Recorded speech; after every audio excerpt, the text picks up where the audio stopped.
Hello again and welcome back to Everard Junction. It's been absolutely ages since I've done a layout update. I think the last update I did was in September sometime, so it's been a really long time. Mainly because I've been so busy really, I haven't had a lot of time to actually get cracking on the layout, but over the Christmas break I have been able to do a few bits and pieces. I also got a few things for Christmas, and I've also done a couple of little projects and things. Okay, so if we move along, the first thing I've done is the allotments now have some soil in them. It's all very exciting. So what I'm going to be doing next is getting some foliage and stuff and trying to replicate some sort of plants or vegetables or whatever, and make each one nice and sort of individual, like its own little sort of scene. So they all have their own sort of special bit about them, if you like. So hopefully I'll be getting sorted with that over the next week or so. I've already got quite a bit of foliage, so they should look quite good. Over here you can see I have added the grass to the other embankment of the dual carriageway, and I've also added a couple of trees and bushes just there. This isn't finished yet. I haven't done the static grass on it, so at the moment it's just the flock, as you can see. I want it to be a bit more like this side, as you can see there. So if we move down, this is my first little project that I was doing over Christmas. Some of you may remember these. This was basically the truck that ran Britain during the 1980s. It is a Leyland T45, or Leyland road train, and they were extremely common. They were made from about 1980 all the way to about 1989, 1990, and the body style basically stayed the same. This model has been it's been quite extensively modified, if I'm honest. This starts life as a base toys Leyland road train with a very old-fashioned looking sort of flatbed low loader. So what I did was I got rid of that trailer, and I used the wheels off it to add an extra set of axles to the back of the Leyland. So we end up with a 3-axle truck rather than a much smaller 2-axle truck. And then I made a proper box trailer using plasticard. It's not quite finished yet. I haven't finished painting it. But you can see that's a proper box trailer. It looks much more modern and much more in keeping with the era the layout is set, rather than the traditional sort of flatbed single axle trailer that the truck comes with. I've been quite pleased with how it's come out, so I'm going to be buying some more of these and making various different trucks. I'd quite like to make a Mothercare truck. Some of you may remember the old blue with the stripes sort of livery that Mothercare was in the 1980s. They had a lot of these Leyland road trains. As well as BRS, British Road Services, which now no longer exists. They had thousands of trucks across the country, and they also used a lot of these. So I'm going to try and hack quite a few of them about and make some more sort of realistic trucks. I've also painted the dual carriageway more realistic tarmac colour, and sort of faded tarmac. It's been there for years, and that's now ready for the road markings, so I'll be adding that in soon.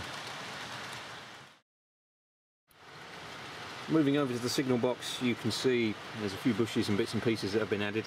I've also made a nice little pathway for the signal box. This is just made out of polyfiller using the usual method. It goes all the way across, so I lift the signal box off, you can see. There you go. So I'll drill a hole in there, and the lighting for the signal box to be added in. I've got a little water container just outside. It's been just dropped off, it's either abandoned or just been left there. And I also got a new little van. This is made by Oxford Diecast. This is a little Volkswagen Transporter, which was the successor to the old classic VW camper van. It's a really nice model actually. It's quite good. I've got two of these. There's another one somewhere else. I just got that popped up over there. That's a nice little 80s vehicle, so hope Oxford Diecast makes some more stuff that's a bit like that. It's all very nice. So if we move along, you can see I've added trees and bushes. Quite a lot of bushes. The bushes are really easy to make. They're just liching this stuff. Now it doesn't look too realistic on its own, but if you soak it in glue and then roll it in some foliage, some clump foliage, once it's dry you end up with a really good looking sort of bush, and then the the little branches, if you like, from the lichen poke through, make it look really cool. And I've added the bushes all the way along. There's another tree just here. And here we got just a little railway hut. Doesn't appear to be used very much anymore. There's a couple of pallets outside, another one of those water coolers, and it's just sort of sitting there.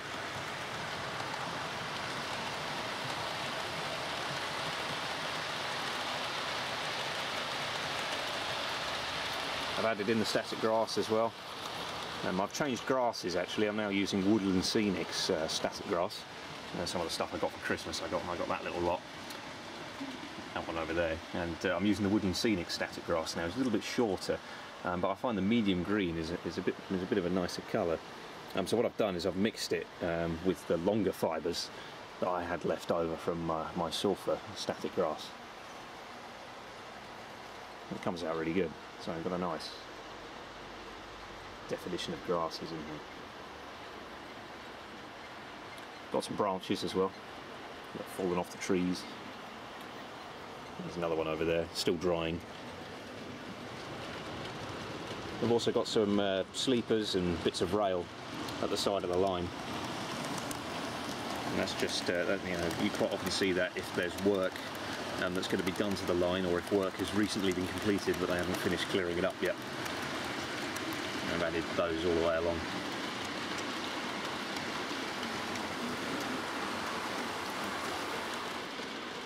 The road's all been painted as well. It's a mixture of grey and the Woodland Scenics concrete top coat, and that creates quite a nice grey for the road. Nothing too dark.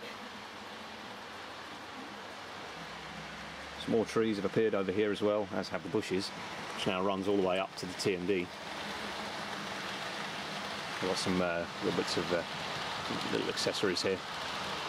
So we've got some pallets and some more of those water containers, as well as a skip. And then we've just got a couple of cars over there and a bloke going to get in his Ford Escort.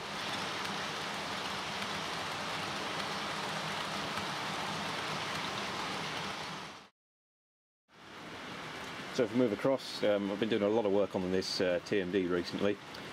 First thing I've done is I have added the concrete in the middle, as you can see, and it all works. Trains go in and out quite nicely. I've also repainted it and re-added the yellow lines. I haven't quite finished doing the yellow lines yet, but I think it's a more realistic colour. It's much lighter than it was previously. It's more of a concrete colour. So I'll do a little bit of weathering to it, and I think it'll look quite good. There's more static grass and bushes over here. I haven't quite finished this area yet. We're still building up, going along. We also need to do the scenery along here. At the moment it's just a basic layer of flock and a bit of static grass. I'll add some more bushes and perhaps a fence.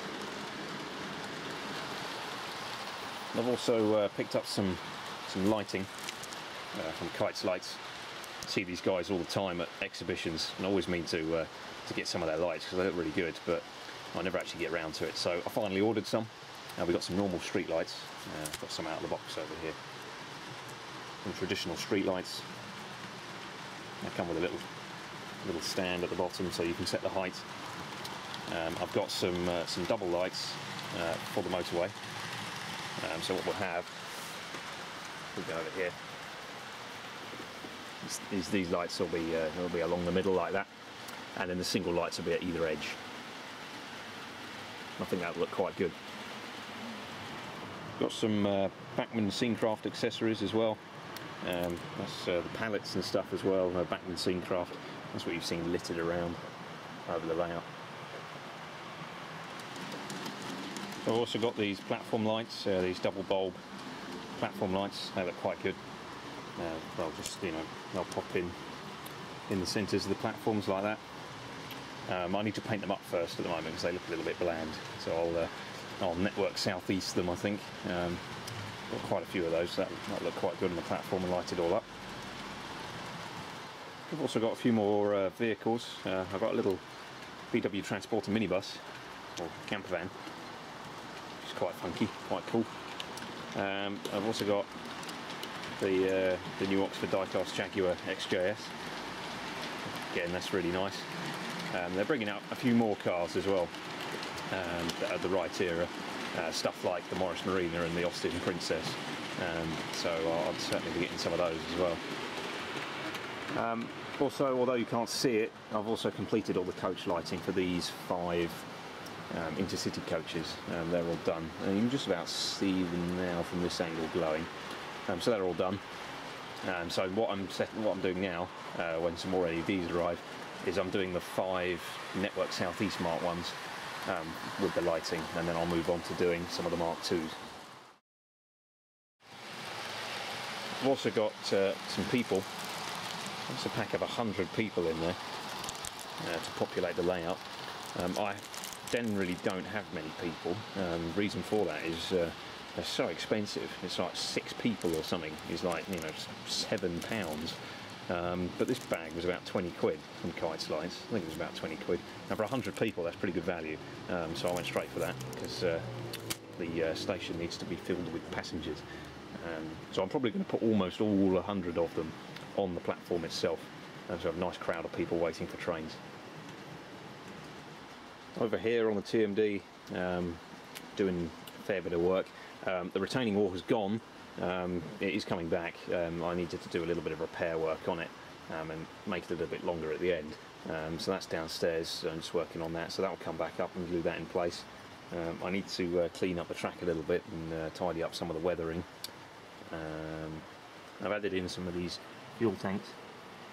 They look quite effective. I need to do all the static grass. There's quite a lot of static grass I need to do, and as well as a little bit more work on the actual shed and the building next to it. This is in the very early stages, this thing here. I haven't finished it at all yet.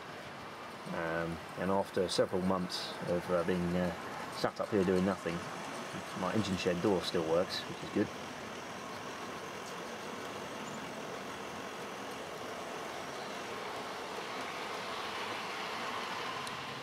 Okay, so that's what I've been doing so far. A lot of scenery left to do. Also need to start off that corner. I've got lots of ideas of what I'm going to do over there, but I'll be starting that off in the spring when it's a little bit warmer. And there's obviously the allotments they need to be done as well. I'm hopefully going to get those started in the next week or so. But generally it's starting to take shape over this side now. It's looking quite good. So I'll leave you with a couple of close-up shots of some of the scenery.